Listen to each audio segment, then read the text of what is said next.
سب سے بڑا فرض. چلے جان کے بعد جو فرض ہے ہمارے لیے سب سے پہلا وہ نماز ہے. نماز جان ہے تو اس کے بعد صدیق اکبر نے اپنی جان نچھاور کر دی حضور پر سانپ ڈسوا کر. تو کیا ان کی جان چلی گئی؟ نے پوچھا کیا حال ہے؟ کہا میں ٹھیک ہوں، اچھا ہوں. کہا بھینس کیسی ہے؟ کہا وہ بھی اچھی ہے، بہت اچھا کھاتی ہے، بہت اچھا بیٹھتی ہے. تعریف کر رہا تھا. جس سے محبت ہوتی ہے تعریف ہونے لگتی. ابو بکر اسی طرح جمے رہے، ڈٹے رہے، ٹس سے مس نہیں ہوتے. جان بچانا فرض ہے، پیر ہٹا لیتے. لیکن حضرت ابو بکر کو معلوم تھا جان جس کے صدقے میں دی گئی وہ میرے پاس ہی تو ہے.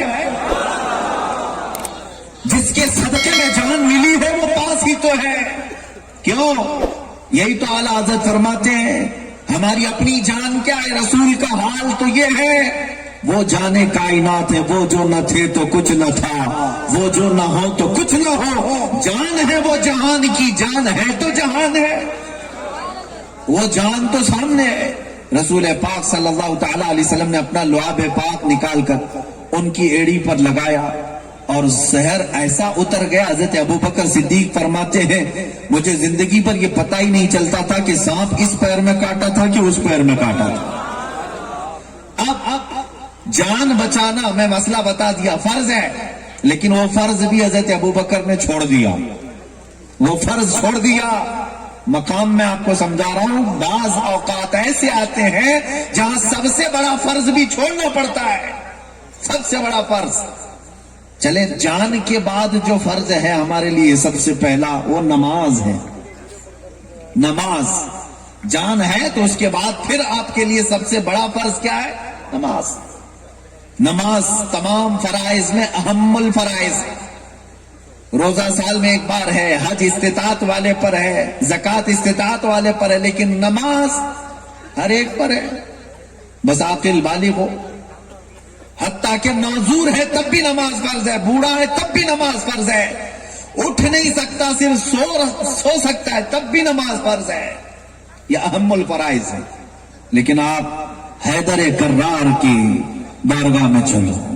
مولا علی کرم اللہ وجہہ الکریم بھی ایک بار رسول پاک صلی اللہ تعالی علیہ وسلم کے ساتھ سفر میں ہے اور وہاں بھی یہی واقعہ ہے. نبی پاک صلی اللہ علیہ وسلم عصر کے بعد حضرت علی کے زانوں پر سر رکھ کر آرام کر رہے ہیں اور حضرت علی کی عصر کی نماز نہیں ہوئی. یہ دونوں واقعات کو غور سے سمجھنا. پھر میں اعلیٰ حضرت کو بتاتا ہوں. مولا کائنات علی مرتضیٰ عصر کی نماز نہیں پڑھے اور حضور آرام کر رہے ہیں. میں بس مسئلہ بتا رہا ہوں. جان کے بعد سب سے بڑا فرض کیا ہے؟ نماز ہے. اور نماز باقی ہے اور حضور یہاں پر ان کے زانوں پر سو رہے ہیں. دیکھتے رہے سورج جاتا رہا. میری میاں یہ عام لوگوں کی نماز کی بات نہیں کر رہا ہوں، حیدر کرار کی نماز کی بات کر رہا ہوں. شیر خدا کی نماز ہے. وہ جا رہی ہے اور سورج جاتے ڈوب ہی گیا. میں کہتا ہوں ایک بار حضور کو جگا لیتے، عرض کرتے یا رسول اللہ نماز پڑھ لوں پھر آرام کرے. نہ، نبی پاک صلی اللہ علیہ وسلم آرام فرما رہے، نہیں جگایا. کیوں؟ جیسے صدیق اکبر نے سمجھا تھا جس کے صدقے میں جان ملی وہ تو یہی ہے. اسی طرح مولا کائنات نے بھی یہ سوچا جس کے صدقے میں نماز ملی وہ بھی تو یہی ہے.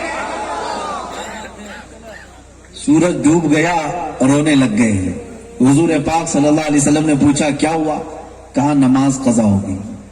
کس لیے؟ اس لیے کہ آپ آرام فرما رہے تھے.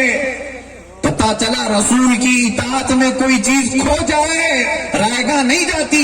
جلال میں میرے آقا نے انگلی اٹھا کر کہا سورج پلٹا، جہاں عصر کا وقت ہوتا ہے وہاں تک چلا. سورج تھر تھر کانپتے ہوئے آیا. اعلیٰ حضرت نے فرمایا عصر کی نماز کے وقت کا جو سورج ہوتا ہے وہاں پہنچا. مولا علی کرم اللہ وجہہ الکریم نے اپنی عصر کی نماز ادا کی. صدیق اکبر نے اپنی جان نچھاور کر دی حضور پر سانپ ڈسوا کر. تو کیا ان کی جان چلی گئی؟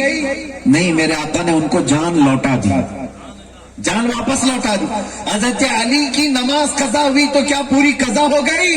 نہیں، رسول اللہ نے ان کو نماز بھی لوٹا دی. جو محبت مصطفیٰ میں کوئی چیز کھویا بھی ہو میرے آقا نے اسے زندگی میں ہی لوٹا دی. آپ